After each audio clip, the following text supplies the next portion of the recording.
नमस्कार, मैं Sunaina Saini, Cambridge international school Kapurthala की हिंदी विषय की अध्यापिका। आज हम कक्षा 8वीं की पुस्तक बसंत भाग 3 के पाठ 6 भगवान के डाकिये का पठन करेंगे।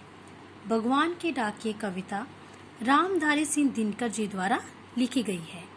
इस कविता में कवि ने पक्षियों और बादलों को भगवान के डाकिये माना है और ये कहना चाहा है कि यही है जो मुक्त भाव से एक स्थान से दूसरे स्थान पर जाते हैं और ये भगवान के संदेशवाहक हैं। संदेशवाहक जो भगवान का संदेश जो है ये प्रकृति में फैलाते हैं। अब हम इसकी कविता की विस्तार से व्याख्या करेंगे। पक्षी और बादल ये भगवान के डाकिये हैं जो एक महादेश से दूसरे महादेश को जाते हैं। इसमें कवि कहता है कि पक्षी और बादल ईश्वर के डाकिये हैं, भगवान के डाकिये हैं, ईश्वर के डाकिये हैं। डाकिये कौन होते हैं? जो लोगों का संदेश एक जगह से दूसरी जगह तक पहुंचाता है। इसी तरह पक्षी और बादल जो है वो भगवान के ईश्वर के डाकिये हैं जो उसके संदेश एक जगह से दूसरी जगह तक पहुंचाते हैं, जो एक महादेश से दूसरे महादेश को जाते हैं। महादेश से हमारा अभिप्राय विशाल देश से है। तो पक्षी एक देश से संदेश लेकर दूसरे देश में विचर कर और बादल इधर से उधर उमड़ घुमड़ कर अपना विश्व बंधुत्व का संदेश पूरी प्रकृति में फैलाते हैं।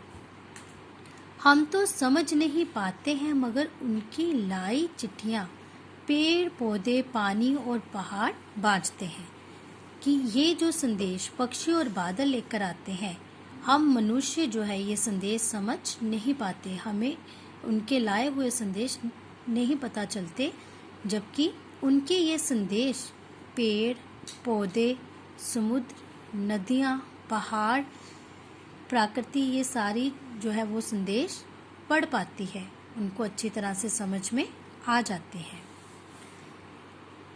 आगे आप देखोगे, हम तो ये आंकते हैं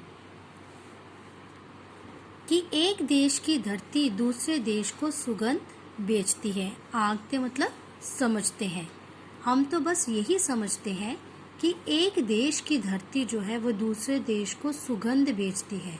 सुगंध यानी खुशबू बेचती है और वह सौरभ हवा में तैरते हुए पक्षियों की पांखों पर तिरता है और ये सुगंध जो है वो हवा की खुशबू में मिल जाती है। सौरभ यानी खुशबू में मिलना। पक्षियों की पांखों पर तिरता है। पांखों मतलब पंखों पर, कि पंखों जो पक्षियों के पंख हैं उनके पंखों पर ये संदेश आते हैं। इस प्रकार से कवि कहता है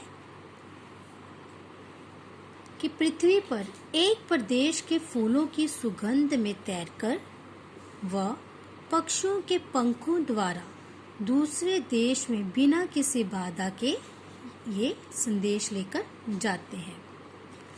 एक देश में बादल बनते हैं।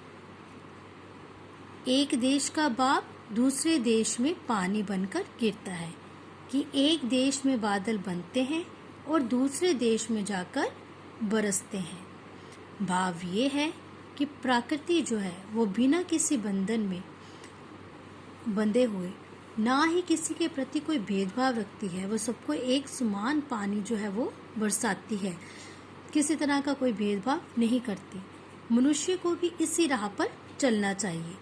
आपसे आप भेदभाव को मिटाकर प्रेम पूर्वक रहना चाहिए। इस कविता के माध्यम से कवि विश्व एकता का संदेश देना चाहता है और वो लोगों को समझाना चाहता है कि जिस प्रकार ये पक्षी और बादलों द्वारा लाया हुआ संदेश सबके लिए एक समान है, बिना किसी भेदभाव के वो सब में एक समान खुशबू बिखेरते हैं, सुगंध फैलाते हैं, वर्षा देते हैं, उसी प्रकार मनुष्यों को भी भेदभाव को हटाकर प्रेम पूर्वक रहना चाहिए। आशा करती हूँ आपको समझ में आया होगा। धन्यवाद।